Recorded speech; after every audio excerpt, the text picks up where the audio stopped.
Hello my lovely readers and queers, welcome back to my channel. I am Franny and today I am back with a very exciting video because this is going to be my spin on the mid-year freakout book tag. And with my spin, I just mean that this is going to be my mid-year reading check-in. I already did one for my winter quarter, for the first quarter of the year. Today I'm going to focus on the spring quarter, so I will be exclusively referring to April, May, and June. There's a list of prompts and categories and things that I want to keep checking throughout my reading year. It's really just a check-in to see how my reading year is going and specifically how my last reading quarter was.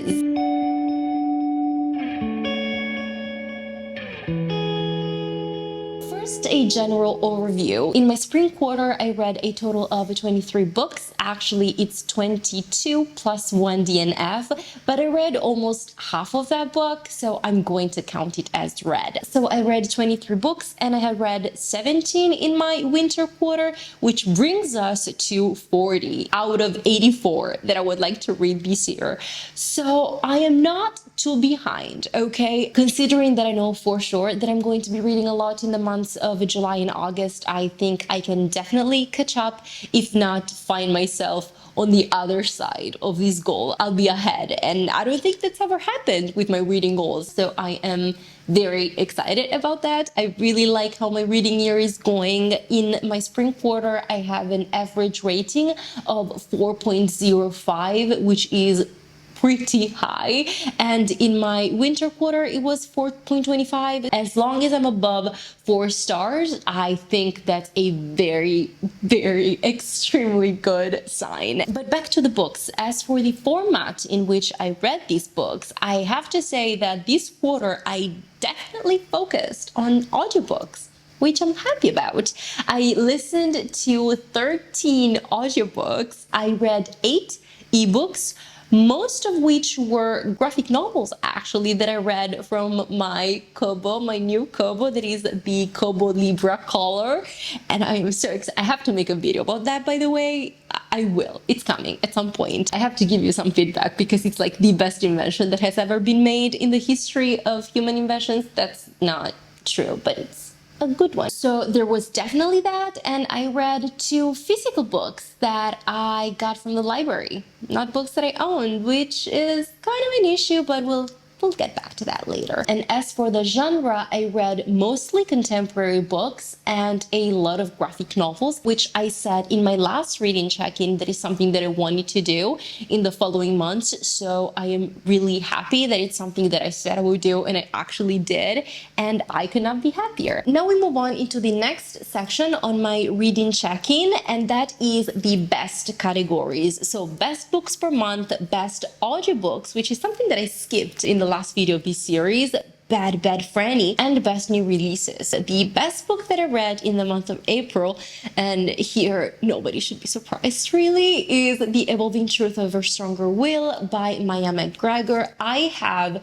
a whole video review about this book that you should go and check out, but even if you don't, please just go and read this book because it is so underrated, and I will keep shouting out this book from the rooftops every single chance that I get because it is that good and it needs to be acknowledged how good it is. The best book that I read in the month of May was Chef's Kiss by Jared Mendelez. This was just such a cute graphic novel that had everything that I could possibly want from a graphic novel. It had beautiful illustrations, it had great characters, it was queer, it was about food, and it was funny and cute and romantic and about friendship, and I just loved it. I loved it so much. It was the cutest thing ever, and I definitely recommend it. It was just the darnest cutest thing. And the best book that I read in the month of June was for sure Experienced by Kate Young, and this is another underrated book that just snuck up on me. I was not expecting it. I picked it up almost on a whim because I think I saw it somewhere. I don't even remember how I came across the book. I think I saw it mentioned in a video or something in passing, and I went to check it out, and it just sounded interesting, like a good book to read during Pride Month, and it absolutely blew me away. I was not expecting it. It's one of those books that as you read it, it just keeps on getting better. It had everything that I wanted, everything that I like in a story, every trope, fake dating. It had second chance at romance. It had great cast of queer characters. It had friendship. It was set in the UK. Like, just say something that I usually love in a book, you will find it in this one.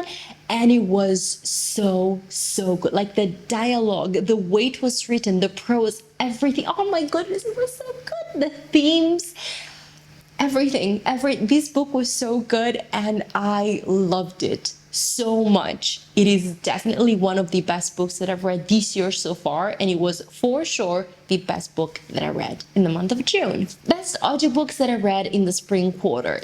This is a tough one. I have listened to a lot of books this quarter, and many of them were such great audiobooks that I just want to shout out all of them. Honestly, I tried to make a list. The best I could do was 5 out of 13, and that meant cutting out a few that I think should have been on this list. That's how good the audiobooks that I listened to were. First and foremost, and it should not surprise anybody here, The Evolving Truth of Ever Stronger Will by Maya McGregor. This one was narrated by Vico Ortiz, and honestly, could it not be on this list? The actor Vico Ortiz narrated this book, and they are such a great narrator, by the way. Oh my goodness, I need to listen to other books that this person narrated because they were incredible. The Good, the Bad, and the Aunties by Jessie Q. Sutanto. This one was narrated by Risa May, and Risa May does a great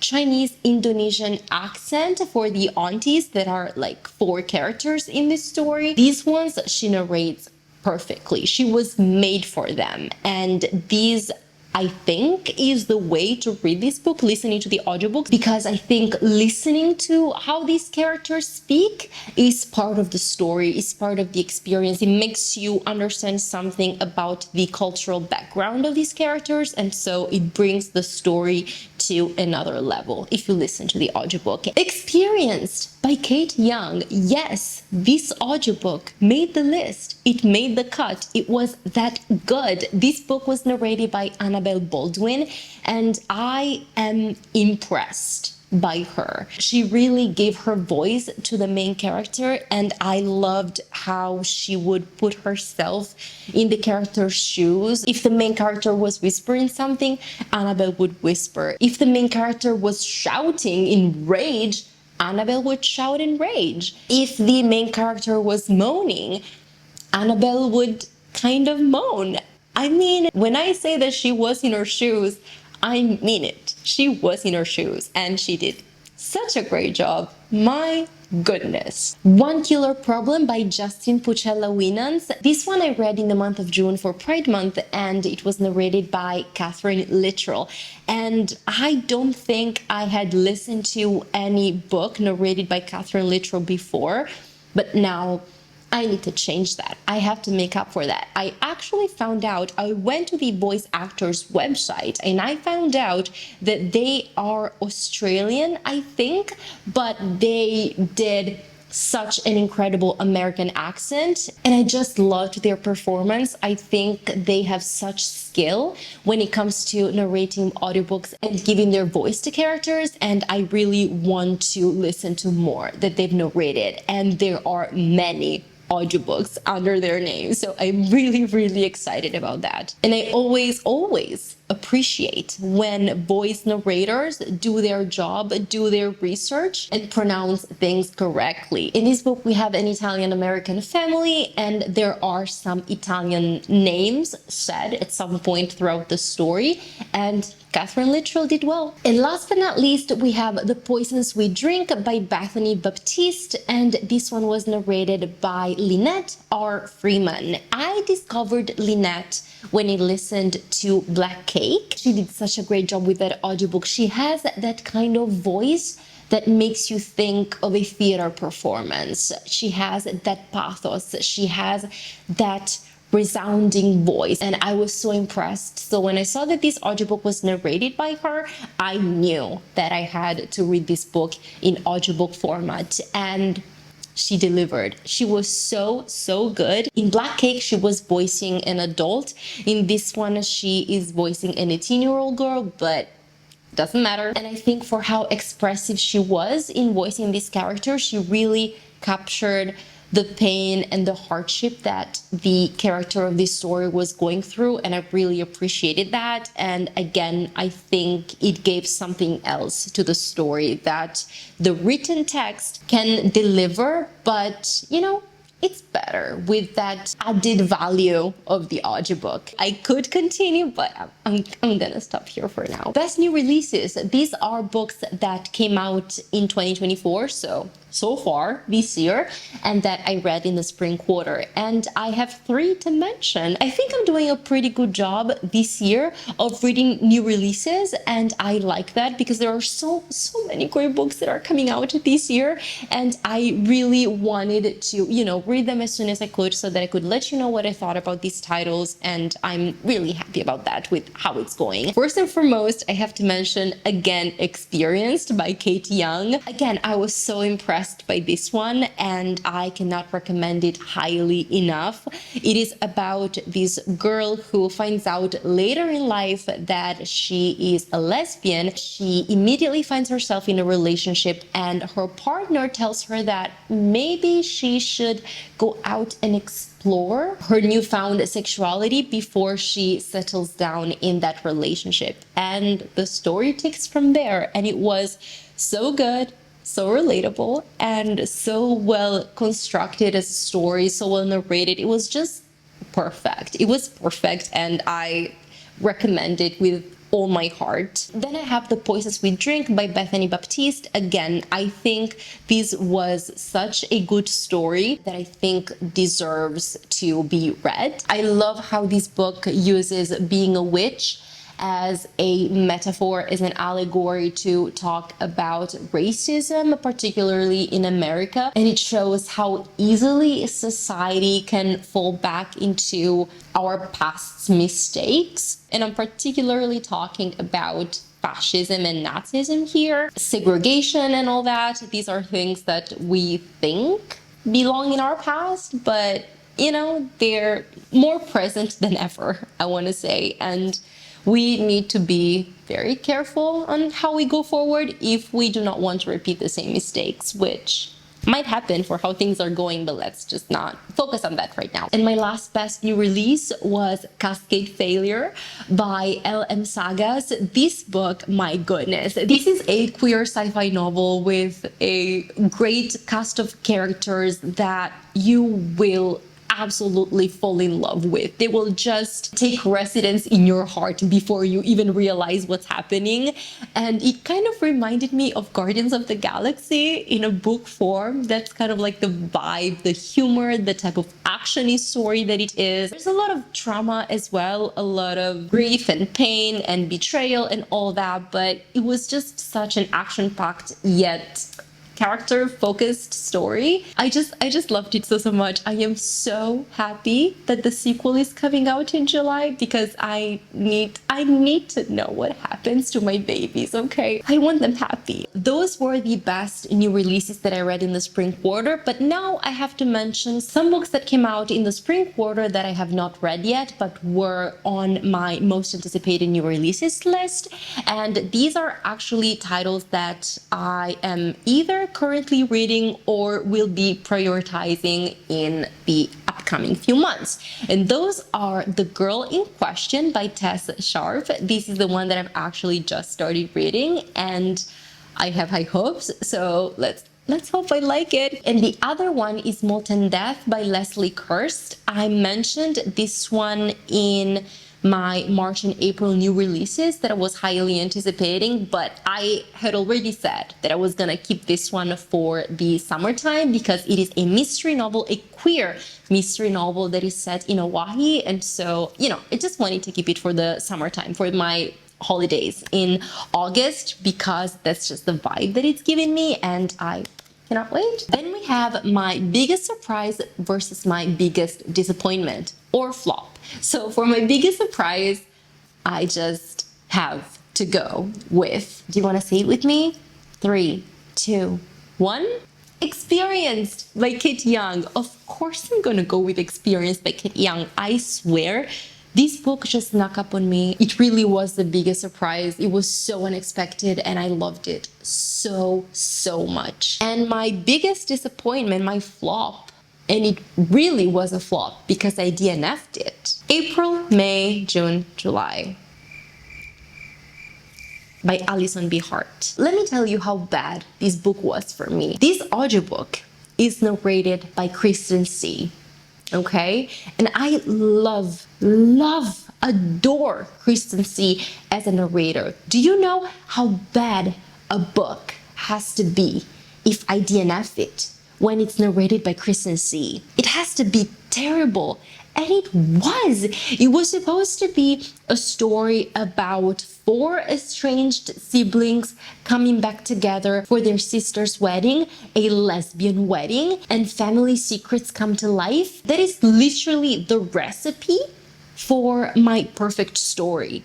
But what I did not sign up for was an American biased history lesson on the war in Iraq.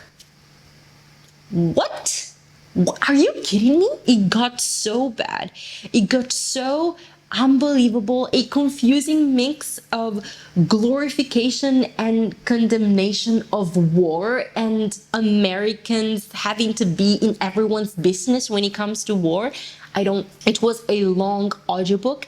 I listened to 5.5 hours of it before I just couldn't anymore. I just kept wondering, if this is what happens in 5 hours, what else could possibly happen in the other 5 hours? Like, how bad can it get? You know? I had to stop. And so I stopped. Cover awards. This is always exciting because I love when I see a book cover that really does it, that really did its own work, that really wanted the book to shine. I like to look at pretty things, particularly when those pretty things are book covers. I am a sucker for great book covers. And these covers that I'm going to show you now, I am 100% sure that you'll agree with me. These are works of art. And whoever decided that these covers needed to go on these books deserves a raise because they knew what they were doing and they're great at their job. So I have 2 to show you. The first cover is the one for Just Another Epic Love Poem by Parisa Akbari. This cover, I mean, can you look at it? Just look at it. I love the colors. I love the 2 girls that you can see, you know, in between, behind the lines, as if you're looking through transparent brick wall. It is gorgeous. And I think it perfectly fits the content and the vibe of the story that the book is telling. And the other cover is the one for All City by Alex Di Francesco. I'm speechless. I have no words. This cover, first of all, this cover is stunning.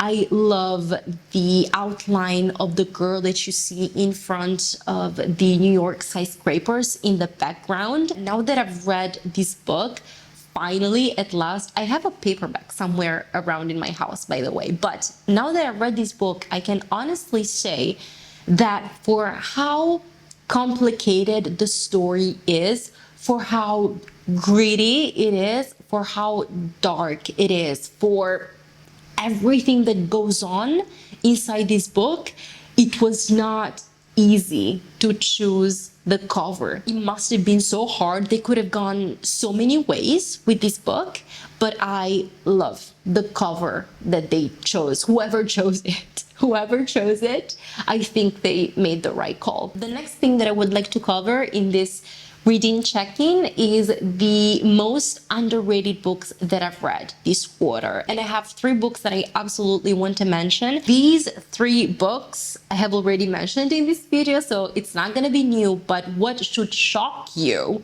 is the fact that these books, on Goodreads at least, have below 500 ratings. How is it possible that they have less than 500 ratings on Goodreads? I don't get it. I'm confused. Something must, I mean, there are many wrong things in this world, but this is definitely one of them, okay? Experienced by Kate Young. Again, such a great novel. I mean, it is a new release and it has more than 300 ratings, so it still has time, you know? But I mean, come on, it is so good. Why are you guys not reading this book? Go and read this book, please. Next, there's All City by Alex Di Francesco. I do understand that this book is not everyone's cup of tea, okay? There are a lot of trigger warnings. It is post-apocalyptic, it is a cli-fi. There's, you know, mature, explicit content. It deals with police brutality, it deals with racism, classism, rape, how society as a concept is faulty and how hard it is to build a society from scratch when the one that was established failed and was disrupted. But it has been out for some years. I got the physical copy in 2019, so it must have come out either in 2019 or before then. The fact that it only has around 300, 400 ratings on Goodreads is astounding to me.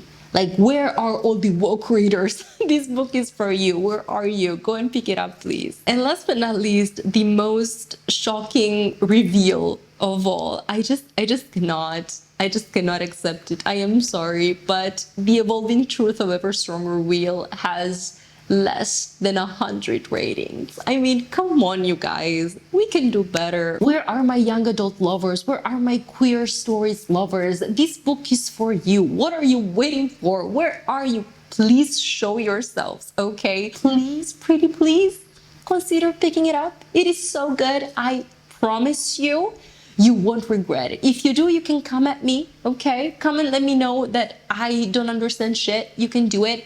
But you won't, because this book is so good. Just please trust me on this one, okay? Just go and read it and come back and let me know, okay? Then I have a bit of a sore point that I must address because I said that I would, but I am not proud of myself. I am quite discouraged and disappointed in me because at this point, this far in the year, this far in 2024, I should have done better.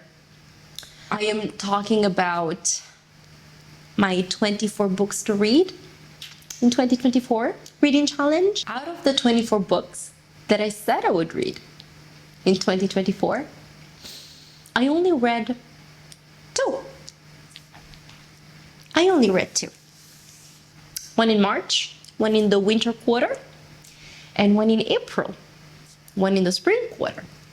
It was The Evolving Truth of Ever Stronger Will. I am very happy that I read it. I am happy that I made this tiny little progress. But that means that I have 22 books left on this reading challenge. And if I read 2 books in 6 months, do I really think I can read 22? In the remaining 6 months? I don't think so.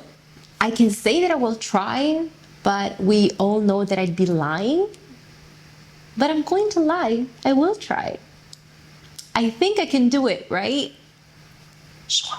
Let's move on from that very tragic order of business and let's talk about the last thing that I would like to talk in this video, and that is booktuber shoutouts. This last segment of the reading check-in video is dedicated to shouting out booktubers that I've recently discovered and that I think you should go and check out.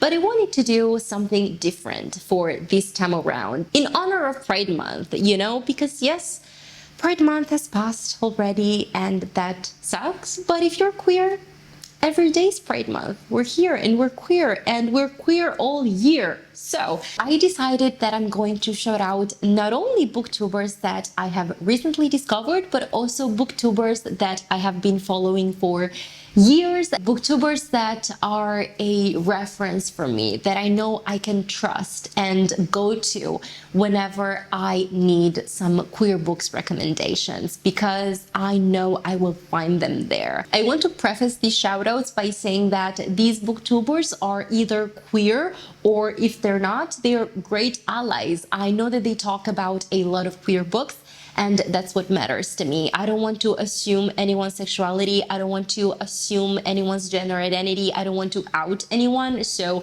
I will not say if they're queer or not, because I might not know. First, the new names, the new booktubers that I found out recently, and now I am just binge watching all their videos whenever I have time. And they're both Canadians. I swear I did not do it on purpose. Rachel at A Model Who's Read, I love her energy, and as she says, I support women's rights, but I also support women's wrongs, and that's just the vibe of her channel, and I am so here for it. Whenever I start watching one of her videos, I just know I'm going to have a great time, and that's just great when you're going into a video, you know? And Lindy at Lindy's Magpie Reads. Oh my goodness, she is such a precious soul. I love her. She listens to audiobooks, she reads graphic novels, she reads middle grade, she reads literary fiction, she reads everything. I adore her. I love how calmly and in depth she talks about all the books that she reads. She has weekly reading updates, and she just takes her time. She just gives me so much calm and peace when I watch her videos, and I couldn't be happier that I came across her channel, because she's incredible and I truly wish her all the best, and I will continue watching her videos every week. And now onto my certainties, onto the booktubers that I know I can count on whenever I want all the queer books that I could possibly need. First and foremost, Jessie at Jessie on YouTube. I mean, can I be shouting out queer booktubers if I don't mention Jessie's channel? I don't think so. And they haven't uploaded in a while. I miss their videos. Leanne at Leanne Rose. I always find out about so many great books whenever I watch her videos, particularly queer nonfiction, and I love that. And last but not least, Willow at Willow Talks Books. I love their channel, I love their videos, I love their in-depth reviews.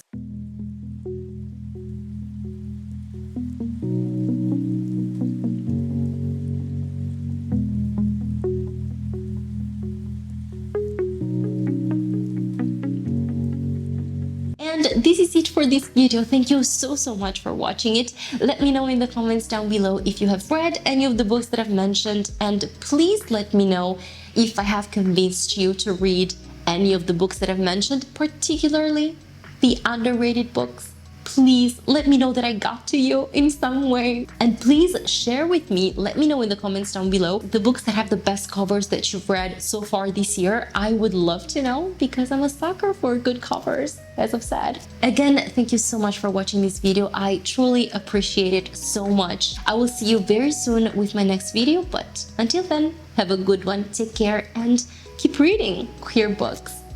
Warm hugs. Bye.